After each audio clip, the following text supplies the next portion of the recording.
Thanks so much for joining us at 10. I'm Mark McPherson. The death toll has reached 130 people in Texas, with more than 100 still missing after that devastating flooding that hit the state more than a week ago. Fast-moving waters rose 26 feet on the Guadalupe River, washing away homes and vehicles. Here's a look at some of that flooding. Crews have been searching for victims ever since. And as more rain hits central Texas, 2 firefighters from Janesville headed down south to join the recovery efforts. WMTV's Tabitha Bland joins us live in studio with an update on how our Wisconsin crews are doing as the flood risk continues.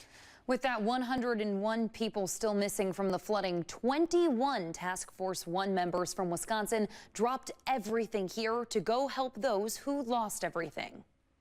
Real quick, you understand, like, this is a scope that's way beyond their local resources capabilities. Unimaginable destruction in Texas has led to a cry for help for recovery. Texas needed help this time. Next year could be Wisconsin asking for help. So it's basically just a call for help. A call that Janesville Battalion Chief Josh Ecker says crosses state lines, as 2 men from his own fire department were deployed down south. We spend hours and hundreds of hours training to have the skills to be able to go. So when the time comes and your team gets pulled to go, it's a great feeling. Like, it justifies all the time. It makes it all worthwhile finally.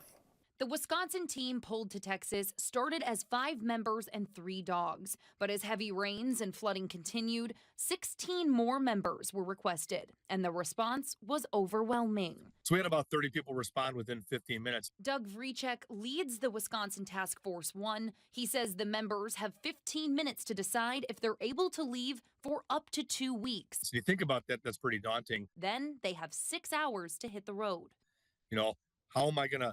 You have to have things lined up to know that in 15 minutes of phone calls, you're going to have your kids taken care of, your dentist appointment mixed, your work obligations are taken care of, and then anything else you had planned, right? You're going to see stuff that you don't want to see, but, you know, as much as we can, we're prepared for it. Like, we know that's what we're going there for.